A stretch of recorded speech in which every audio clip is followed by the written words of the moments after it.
8.5 on your FM dial.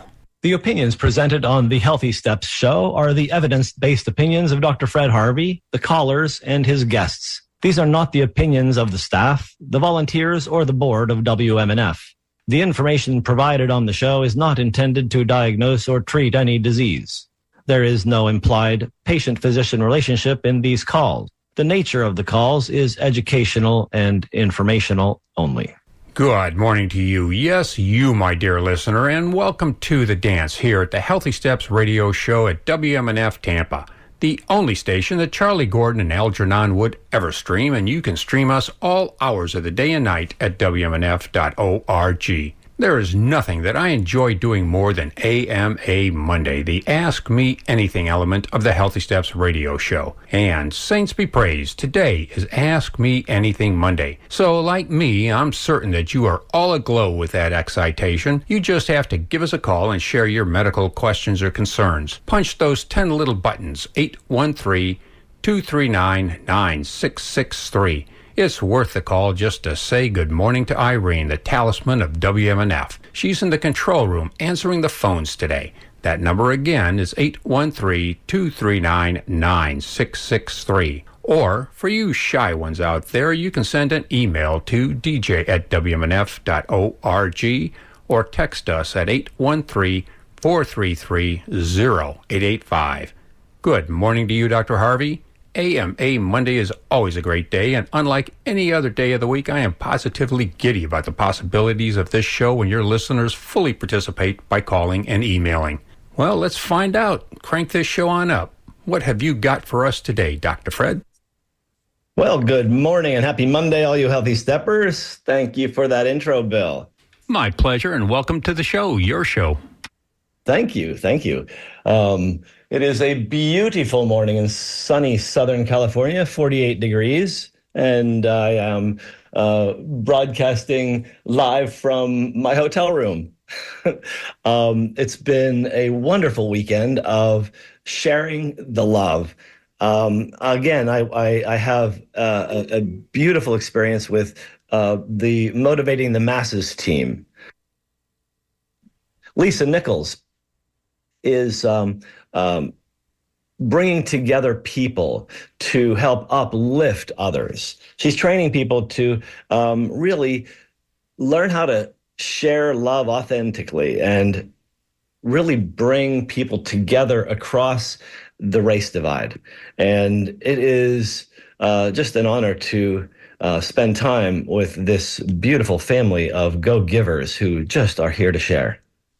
And today, I've been reading a lot about heart issues, and we've just spent a weekend filling hearts with love. And that's one of the biggest things we can do to help with the risk, the problems of heart disease. Loneliness is something that is causative. Loneliness can actually increase your risk for heart events. And so it would be really beneficial to look, as we come into this holiday season, look to heal divides. This has been a very divisive time in our recent history, and I think that we're all in need of some healing. And the heart is easily healed, but it's also easily hurt. And I've been reading a lot of articles about the risk of heart disease recently. And one of the really interesting things is they're finding more and more information about sedentary behavior. Sitting around. Sitting causes illness. And the most recent study that looked at about 90,000 people, average age 62 plus or minus 8, about a little bit more than half women. They broke the group down into 4 quartiles, 1/4.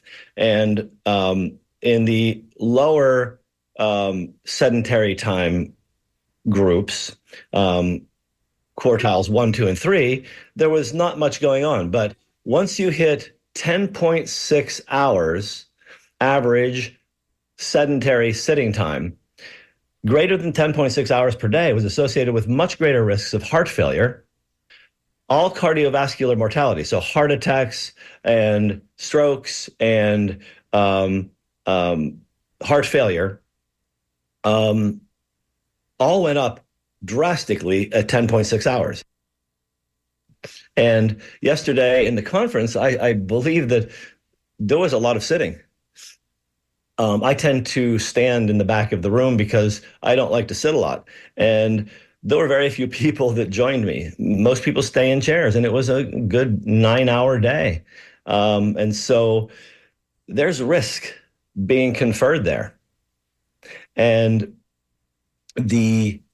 also there's another risk. Higher sedentary time was associated with greater risks of atrial fibrillation, the chaotic heart rhythm. So here we have a new risk factor that I didn't know about before. Alcohol is a huge risk factor for atrial fibrillation. Sleep apnea is another big risk factor. And now we have sedentary behavior. So this behavior is broadly associated with future adverse cardiovascular outcomes. So how do we get moving is I guess the question. I got up, I'm broadcasting at 7:00 here. I was up at 5:45 and out for a walk already because, well, my body clock tells me that 5:45 was 5:45, so not much of a problem. But at home, I actually get up at about 5:45 and go out for that walk. If you start your day with some healthy steps, you're more likely to actually make an impact that will reduce your risk of these problems. Another thing is that cholesterol is being identified as a risk factor for dementia in older adults. So cholesterol is not a disease. Cholesterol is a molecule in your body that is crucial for creating your hormones. And so it's a really necessary chemical, but too much of it is a problem. And when we get spikes in cholesterol, I think of toxicity, because HDL cholesterol, which we've termed as the good cholesterol, both are good. They have specific functions. But when we see an elevated LDL cholesterol, it's the bad cholesterol, that one is associated with more risk for event. But when I see the good cholesterol spike in somebody who's had a level HDL cholesterol, I think toxicity, because HDL cholesterol packets, they're this packet of cholesterol and fats and other things. Fat-soluble toxins get taken out of the body with this. And so unexplained spikes in cholesterol are helping to identify older adults at risk for dementia. Well, one of the causes for dementia is toxicity. So what we're seeing here is a correlation between the metabolism of cholesterol and the toxicity of humans and the incidence of dementia, which we know is actually caused by the toxins. So to bring this full circle, how do you move cholesterol? How do you move toxins out of the periphery into the liver for processing and elimination so you can reduce your risk? Exercise. The more you move your peripheral muscles, your legs, your arms, the more you do this, you pump the blood, the lymphatics, and you squeeze the fluids that have toxins out of those limbs and into the center so the liver can process them. Every time you move toxins. Every time you breathe, you move your lymphatics. Every pump of your diaphragm pulls lymphatic fluid out of the periphery and into the center so it can be processed. And so we have the ability to do active detoxification without having to do cleanses that make you poop your brains out for 3 days. We just need to walk and drink lots of water, because if you stay hydrated, you have enough fluid to dissolve the toxins in the periphery, get your lymphatics and your veins to pump that stuff back in for processing. You stay healthier. The people that live in the blue zones and live to 100 healthfully, their health span equals their lifespan, these people move every day. There's not a day in their life when they don't move, and they move hours every day. They are not sedentary people. That's how they stay healthy. And I know that this community can stay healthy. And we can stay healthy when we communicate. So just to remind you, this is the Healthy Steps radio show on 88.5 Tampa. Absolutely. And first, I want to applaud you for getting on up for this show out there in California. And for our listeners, if you're just joining us, you're invited to call and participate by dialing 813-239-9663. Again, the number to call to join us is 813-239-9663. And I'm sorry I misled you earlier. Irene's not answering the call. I've got Joe at the command there, and thank you, Joe. You can also send emails to dj@wmnf.org. Back to you there, Doctor.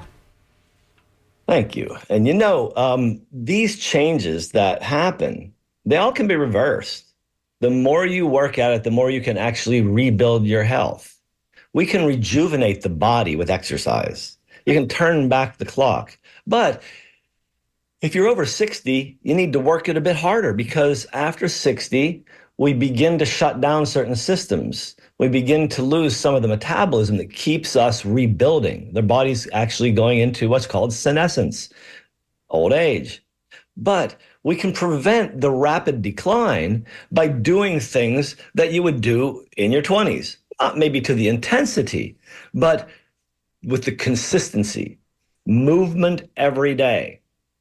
Eliminating sugar. It is just a poison. We know this.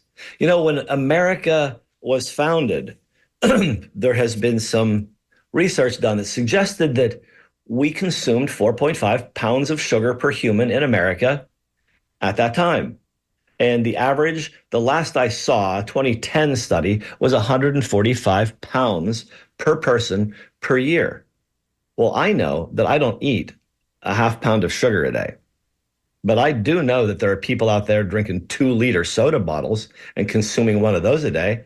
And that's probably about a half pound of sugar in that big bottle.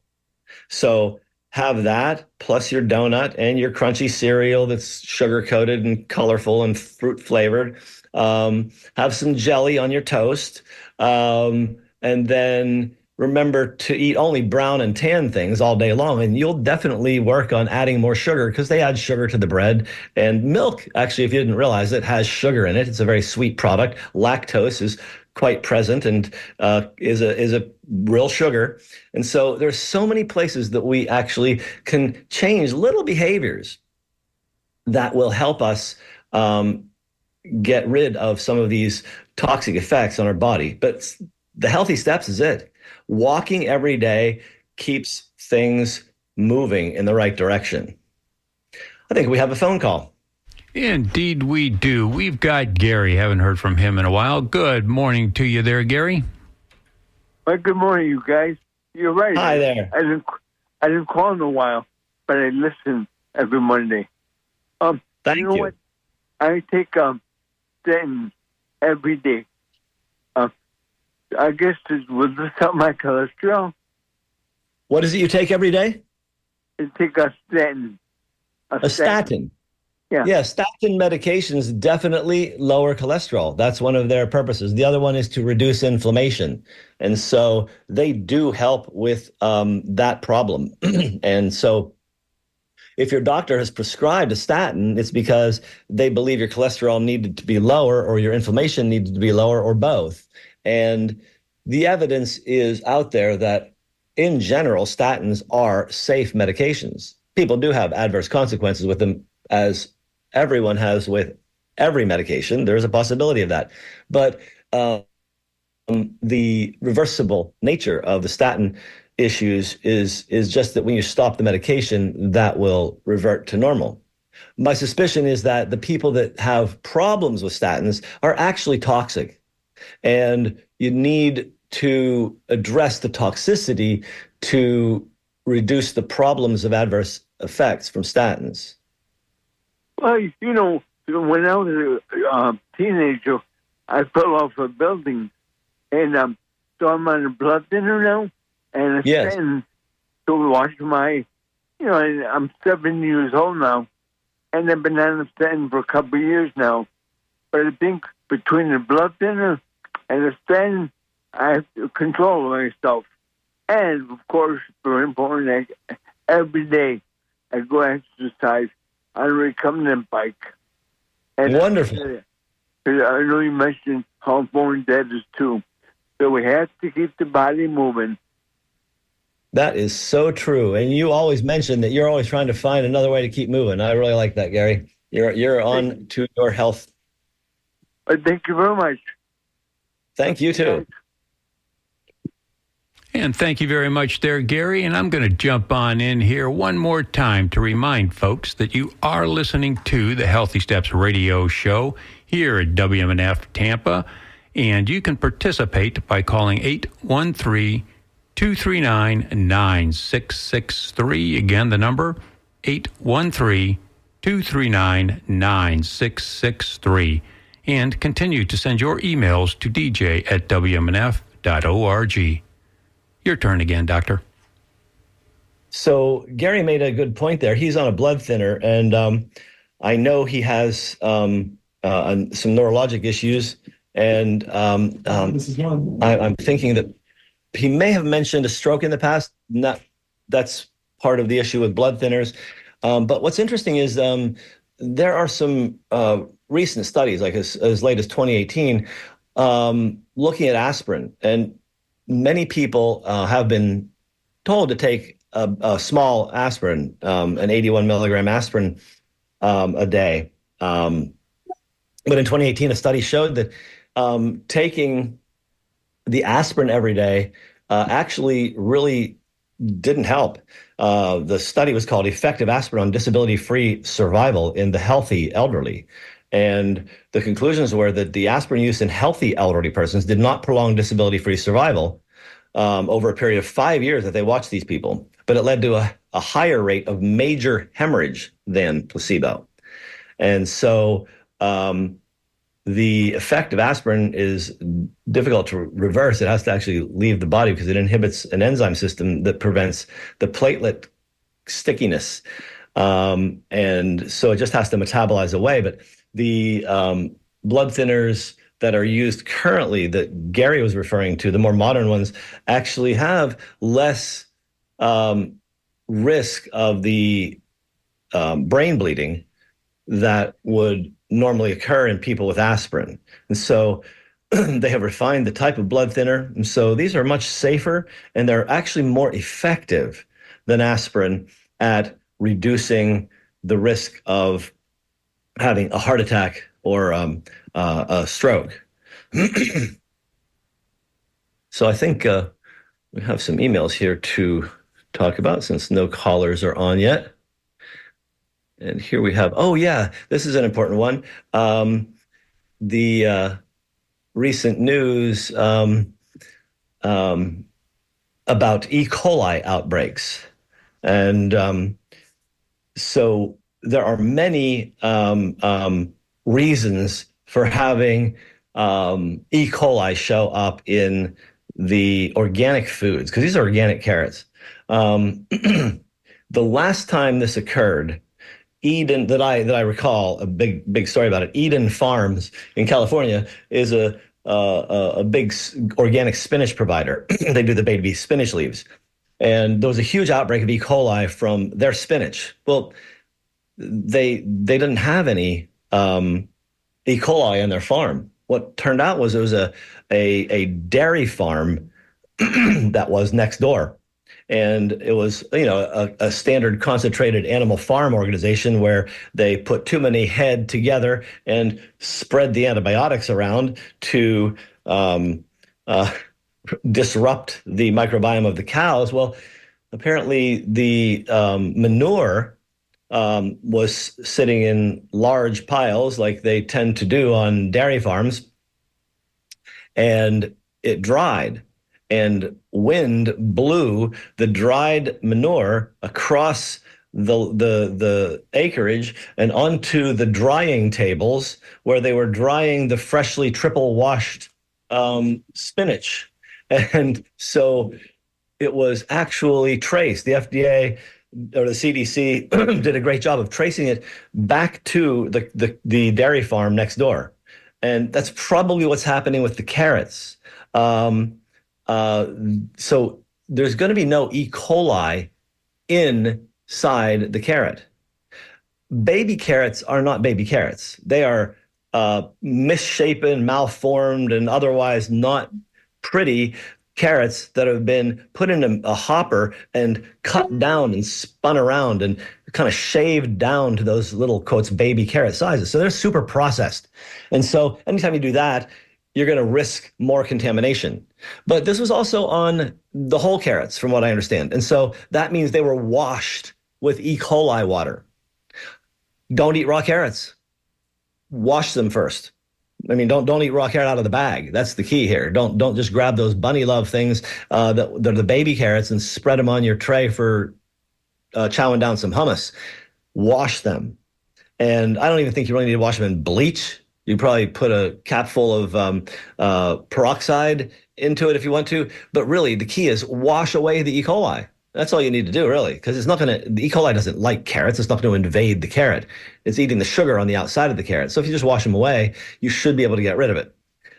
If you notice there's any slime on it, I'd throw them away because that means it's been sitting there too long. You've got a bacterial biofilm growing in your bag of carrots. That's just swill. Shouldn't even give that to the pigs. Compost, probably. But yeah, so pay attention, especially at holiday parties for baby carrots. They've all been recalled, but the chances are it can happen again because this is what happens when we do poor animal husbandry. Generally, I think we're going to probably find that it's a dairy farm or something like that that contaminated these.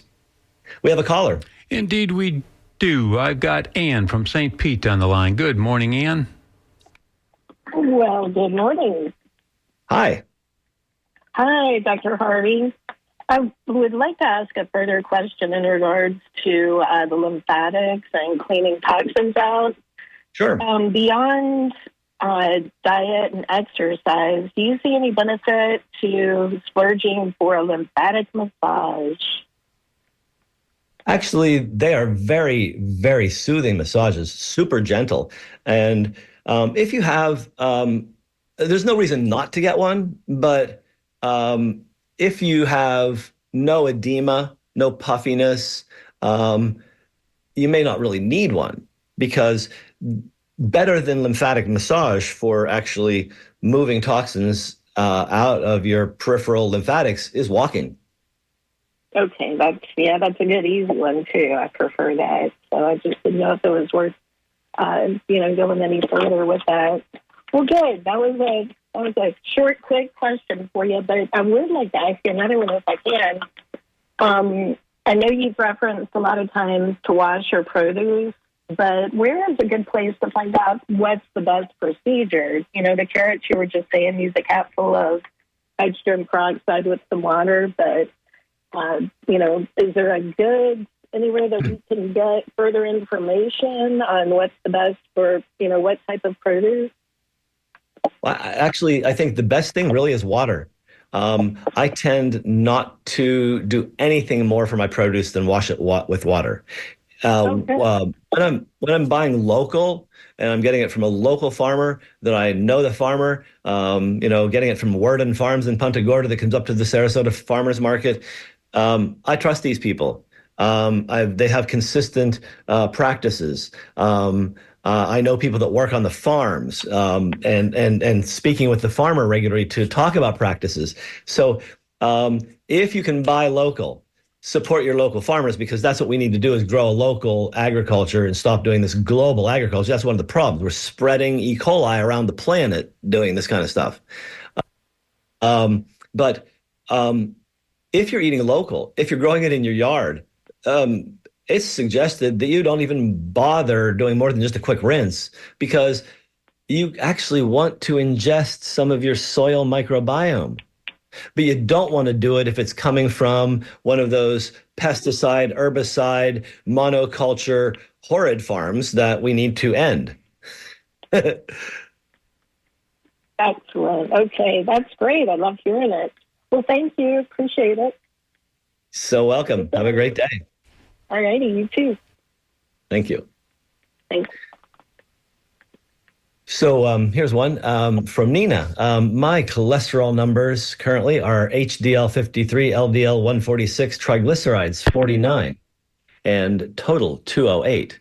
So that's really actually a very not bad profile. However, the LDL cholesterol is a bit high. Nina says she eats fruits, vegetables, whole grains, and rides her stationary bike. Does she need to be on a statin? Well, I wouldn't make a decision about a statin from a single lipid panel. I make decisions about statins based on lots more information than that. So I don't give statins to most people who don't have cardiovascular disease. We work on this issue actually naturally first. And the other tests that I would do would be to look at a cholesterol breakdown test, where you look at more information about that lipid panel. And Quest Laboratories does something called Advanced Lipid Panel, Advanced Lipid Profile. And it gives you the particle numbers and sizes and some other lipoproteins that contribute to the overall process. Another thing that Quest offers is called the Cleveland Heart Labs Inflammation Panel.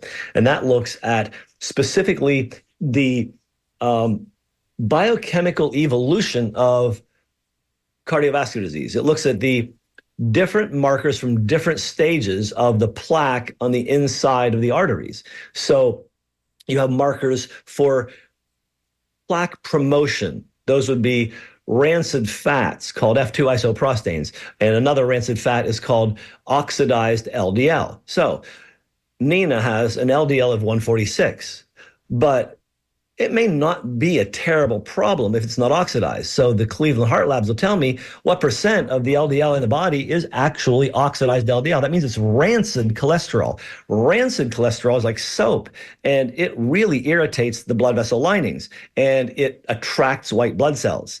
And when you get white blood cells coming into the cholesterol plaque, you get pus in the lining of your arteries. And the more that happens, you get more and more markers, things that suggest that the arteries being irritated would be an elevation of a chemical called ADMA. That means tight arteries are happening, so that you don't want that. And then further on down the line, we get markers like myeloperoxidase and LPPLA2, which are markers of white blood cell angry behavior in the pus and the plaques in your arteries. Doesn't sound nice, does it? Well, it's those angry, gooey, pussy plaques that are the ones that rupture, soft plaque. There's a big, big push now to look at calcified plaque, to look at your coronary calcium score. Well, that tells you where you've been injured, but it doesn't tell you where you're at risk. Because the calcified plaque isn't really what ruptures. It's the soft, gooey, pussy plaque that hasn't yet had time to calcify. And so there are ways to look at that too. And I think I would do it in a stepwise fashion.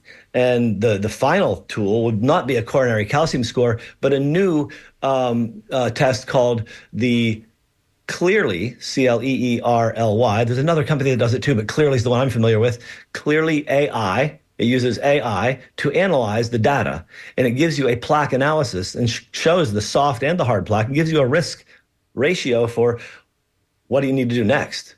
And it really helps me guide people. These are amazing tools we have now. And the lipid panel, HDL, LDL, triglycerides, HDL, risk, total cholesterol, is a test from 1975. We're 50 years in the future. Why are we using a 50-year-old test as the only way to look at your cardiovascular risk? I ask my colleagues to please join us in the 21st century and do a little bit more investigation. It took 20 years. I did my first coronary calcium score in 2001. It took 20 years for cardiologists to catch on and start doing it. Well, the technology has moved on. It's probably going to take them 20 years to catch on that there's new technology that we need to look at. I think we have callers. Indeed, we do. I've got John in Sarasota and Levy in Clearwater, so let's go to John. Good morning, John. Hello? Hi there, John. What you got for us? Hey, Dr. Harvey, I got a question for you. Is riding a bike for a half hour and walking for a half hour the same? Would that give you the same benefits? Actually, movement for a half hour is ideal, yes. So you're going to get good benefits either way. Now, you're going to get more muscles worked out by walking. Walking uses, if you're actually focusing on your walking, on technique, and doing it briskly, you use most of the muscles in your body. Biking lets a couple of them rest. And unless you're doing more strenuous biking, you're not getting quite the same amount of exercise in a half hour that the walking will do, because you really are having to function on all muscles. The bike's different, but they're both great because you're doing movement. And I would never deter you from doing a half hour of bike, but you might want to add another 15 to 20 minutes to it to get even more benefit. Okay, thank you very much. You're so welcome. Okay, and let's go to Levy in Clearwater. Good morning, Levy. Good morning. Good morning. Hello. Okay. So my wife is retired, and her health care our health care insurance was provided through her company. Yes. So we are considering going without health care insurance for the foreseeable future. We're both in our low 50s, healthy, exercise, try to take care of ourselves. I have no ongoing issues. He has a thyroid issue that she managed with levothyroxine. So the question is, where should we be spending our money to maintain our quality of life? Well, that's a pretty broad question. And the first thing you mentioned there is that you're thinking about going healthcare insurance free. The risk with that is bankruptcy if you have a big event. I think having catastrophic insurance, which is like the cheapest you can get with basically no regular doctor visit coverage and things like that, as long as your hospitalization is covered, you're going to avoid the biggest hit to your finances. And also, you'll have easier access to high-level critical care when you need it, because if you don't have insurance, this is a consumerist marketplace. We have an economic fascism for how you acquire your illness care treatments in this world. In fact, anything. Mussolini is very happy with our government because we have a corporatist government. And so you have to think about that risk, because I think financial health is really important too. And so I'd suggest you find a catastrophic hospitalization policy of some sort, and then spend your money on buying organic food and supplements to support your system. Thank you. You're very welcome. Thank you there. And let's go to John in Sarasota. Good morning, John. Hey, good morning. Good morning, you guys. Hi there. I just had a stress test done, and everything was fine. But now they're asking me to wear a harness for 24 hours. Do you think that's necessary, Doc? Well, there's a reason they suggested that. What did you tell them that made them want you to wear a harness or a Holter monitor, a monitor of your heart rhythm?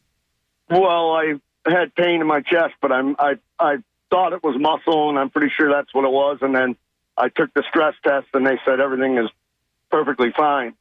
So I'm pretty sure because I have something going out in my shoulder, and the pain is shooting down into my chest. But now that they sounds highly likely. That's not an uncommon problem. Well, now they want me to wear the halter. So you think it's necessary to wear the halter? They said it's just another test to make sure everything's okay. It's just another test to make some cash, from my perspective. Well, it's a VA, so. Yeah. Okay. So, you didn't complain of arrhythmia. Your stress test didn't reveal arrhythmia. Here's a secret about stress tests. If they're looking for what's called ischemia. Ischemia means starved muscle of oxygen, and so they're looking for the signs of oxygen starvation in the heart, and they'll show up on the EKG as certain twists and turns on the squiggle on the paper. that we can recognize as doctors as a challenge to your heart muscle. But if they didn't find that, great. And then the second thing is when people have a arterial blockage and they do exercise, that heart muscle does get starved of oxygen. And then that heart muscle gets irritated. And then that heart muscle makes extra beats happen. And you get arrhythmias. And you can go into fatal, significant arrhythmias in that situation. But if you did a stress test and it didn't reveal an increase in any kind of serious arrhythmia pattern, then it's not likely that you have a problem there. And the Holter monitor, if you don't have any issues in rhythm, is not going to show anything that is going to contribute to the next decision in this care. But, okay, yeah, because I don't want to take off work if I don't need to, I think you've had the Cadillac test. You did a stress test, and that tells us that in exertion, your heart wasn't screaming in pain. And so it doesn't sound like it's a heart issue. It sounds like it could be muscle. Have you seen a chiropractor or a doctor like that could evaluate the muscles? No, not yet. But I was more than positive it was due to my shoulder that stuff was going on. Yeah, I mean, I would talk about it with the cardiologist and say, what are they really trying to find? Is like, do you think I have an arrhythmia, or are we wasting our time here? I would talk about that with them because they may have a good reason. And I don't want to deter you from doing something a doctor told you to do that has good reason. But I would discuss reason with them. Okay. All right. Thank you, Doc. You're welcome. Okay, thank you there, John. And let's go to Tom in St. Pete. Good morning, Tom. Morning. Can you hear me okay? Yes, indeed. Excellent. I have a comment and a question. Start with a comment, which is the tip of the week. I'm sure you're aware that cinnamon is antiviral.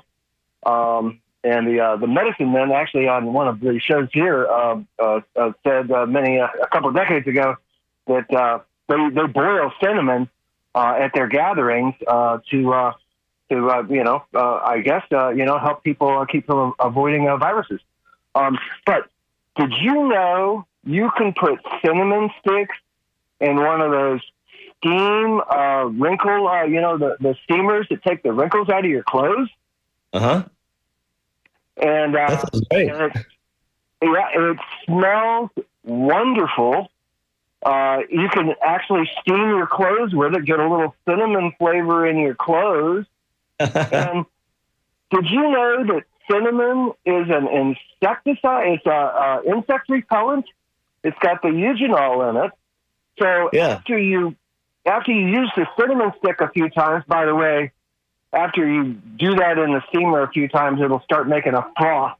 It'll start coming out. So you can't do it too much, but then you take the juice, the tea that's left over, and you put it in a spray bottle and spray it around your windows and doors to keep the bugs out, and it smells great. So that's my tip of the day. On to my question. Yes, great tip though, by the way. And so many herbs have so many different oils and chemicals that are really helpful. What's it called? Auracacia is a company that makes essential oils and a bunch of other things, and they have a blend called Medieval Blend. And in plague times, clove and cinnamon, sweet orange peel, and thyme, and all these things were mixed together to actually help reduce viruses. Unfortunately, in the plague, it wasn't actually transmitted in the air. It was transmitted by a flea, so it didn't work too well. However, yes, it's a great point. And there are so many great uses for the plants on our planet that I hope we stop trying to make them all go extinct. And they may be one of our last defenses on these superbugs that become antibiotic resistant. So that's very important. And I should have caveated that where there's two kinds of cinnamon. If you use the cheaper cassia cinnamon, do not drink the tea. I mean, you can, but it's got that toxin in it. If you use the Ceylon cinnamon, it's better to use a stainless steel, boiler, but then you can Yes, drink the tea. And you're right. it's good for you. That does have cinnamaldehyde, and that can injure the liver. So yeah, you have to be very careful. You don't want to do a lot of that, but it's definitely effective as you were describing it. Great. I never heard of spraying it as a bug repellent. That's excellent. What's your question? I had cramps for about 5 years that were debilitating, and I mean, I'd wake up, my feet would be cramped, and I would be on crutches for 3 days. Wow! It was like they were spraining my feet. It was hurting my joints. All kinds of. And I went to my doctor suggested CoQ10 and all that. They did a magnesium test. They did several magnesium tests on me, and I will tell you that my magnesium tests were all normal. But as soon as I started doing magnesium citrate, they went away. Now, I still do get some leg cramps once in a while. I pedal a bicycle a lot, and if I work out too much, I get cramps. But I don't get the feet cramps anymore at all. And what I found is that there's something called intracellular magnesium testing. Yes. Because the magnesium tests that they do in the blood they do not tell you what the magnesium level in your cells is. Right. But you can do that. Quest even has it. RBC, red blood cell magnesium. I do them pretty regularly because it is an important number. And so, we need to do better assessment sometimes to figure out what's really going on. Yeah, well, so anybody that has cramps, make sure you get that measured. But my question is, like I said, when I work out and stuff, I still do get cramps once in a while, and I found that I can moderate them with, making sure that I'm hydrated. Hydration, yes. Can you give me your top 2 or 3 anti-cramp ideas for health? Well, I think you've just given a couple there. One of them is doing also a self-massage and using maybe some topical magnesium cream or oil, like magnesium sulfate oil or magnesium chloride oil. That seems to help. And then you might actually, since it's a recurrent thing in that spot, you might want to go see a muscle activation technique specialist. They do a very unique evaluation of your muscle activity and help you reorient the function there. And I had really good experience with that, with a cramp in my right ankle at one point. Turned out I had an inactivated 1-inch long muscle behind my knee called the popliteus. Once we got that muscle working, the pain went away and never came back. Yay! Well, yes. Move it on me, and no other ideas pop into mind while I got you on the phone. Well, I think you've given some really good ones, and no, well, maybe potassium. Eat some bananas, have some grapefruit juice, eat a cantaloupe, and have some celery. Right. And potassium iodine is one of the nutrients that I do that I could put on a more regular. There's more iodine in the potassium iodine than potassium. I'd go for potassium chloride, but even then, I'd just do the grapefruit, do the cantaloupe, do the celery. Eat your potassium. Yeah, I eat a lot, but as we get older, that's where the enzymes come in, huh? So true. Have a great week. Thanks for your input. You too. See ya. Thank you there, Tom. And I do have Eric from Tampa on the line, but we're down to about the last 10 minutes, and I'm going to give out the number to call one more time. If you want to participate with the Healthy Steps radio show here on WMNF Tampa, call 813-239-9663. Again, the number, 813-239-9663. Good morning there, Eric. Good morning. How are you? Excellent. How are you today? So far, so good. So the reason I'm calling is I have what they call a bursa on my elbow. It's the size of a golf ball. Oh, my. It's got fluid in it. So the primary doctor says ice it and wrap it with an ace bandage. And then the ortho said the same thing, the PA, both of them. And I decided after talking to about a half a dozen people that have experienced this, they said that's a waste of time. I just get it drained. So what's your take on that? I was thinking, oh yeah, you have a big old balloon there. I have seen that drainage occasionally works. It depends on how it occurred. If you don't change the behavior that caused it, it's going to keep recurring. So draining it would just be an ongoing, repeated thing that you don't want to do, because then you can get an infection in there. So really, I think you need to examine what you did to get it. Yeah, I think it's. I lost you. Goes on. We lost you. What was it you think happened? Huh? What was it you think happened? I think from riding a stationary bike and putting my elbows on the padding there. It's not really padding. It's like, dots, micro dots. It's a little off just to keep your foot flipping.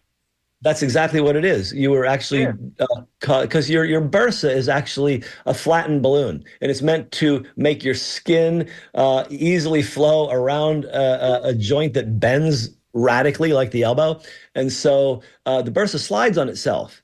But if you're putting pressure on that and then sliding back and forth with pressure, you're irritating the lining of the bursa. So you got to find a different ergonomic position and not do that. And then it's going to go away. And then ice is going to do little, but the ACE bandage will put some pressure on it, so your body will want to reabsorb that stuff, as long as you're not re-injuring it. And things like curcumin and boswellia and proteolytic enzymes, proteozyme, wobenzyme, in large doses several times a day between meals, can actually help accelerate the process. But you got to stop injuring it, or it's never going to heal. Yeah, that's what my last two buddies had. Same thing, and they had it drained, and they just have to be aware that they don't put their elbow on anything. And you could drain it and then bind it and then not do that stuff to it again. That might make it go away faster, but it will go away. It does take time. It's going to take you weeks to have it go away, not injuring it and keeping it bound. Okay. Well, I'll see what the ortho says tomorrow. All right. Best wishes. Thanks for your help. Take care. Yep. Bye-bye. All right. I have an email I'd like to follow up on. Go for it. If you blanched your carrots, does that eliminate E. coli? Yes. You throw your food into boiling water for 2 minutes. Yeah, everything's killed on the outside. So that's a fine way to do it. If you want to blanch your broccoli too, because I don't really like to eat raw broccoli. I like it blanched. It's still crunchy, and it actually breaks down the cellulose, so you can actually release more nutrients, because broccoli is kind of tough to chew through and get all the nutrients out. What do we have on the phone there? I've got a couple of callers. Let's get started with Dave in Tampa. Good morning, Dave. Morning. Hi, Dave. What's up? Harvey. I had a couple of questions, please, about Parkinson's treatment and for vestibular treatment also. What would you recommend? Right now, I'm on levodopa, and it just seems to be a Band-Aid. I'm looking for something that can help me along a little better during the day. So, principles for neurodegenerative disease. Vestibular changes, that's central nervous system. Parkinson's, central nervous system. This is toxicity in my world. You need to see a functional medicine doctor and get evaluated for what actually is pushing the process to get worse, because that's really the key. So rather than recommending any kind of another Band-Aid, any kind of line item intervention, I think you need to go to ifm.org and search for a functional medicine doctor in your area and really see somebody who can help you find out. Do you have petrochemical toxins? Do you have mold toxins? Do you have metal toxins? Let's get rid of this stuff so we can get you better. Okay. Excuse me.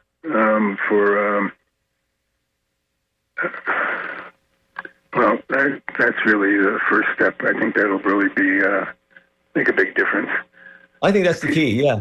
Go see a doctor who can actually talk deeper than symptom control, because that's all you're going to get at neurology. Yeah, you're right. It's a little discouraging. Thanks for your help, sir. You're so welcome. Have a great week, and good luck with that. Likewise. Thank you. Goodbye. Okay, and I have, we're down to about 5 minutes or slightly less in change, so let's go to Nick. Good morning, Nick. Good morning, Dr. Harvey.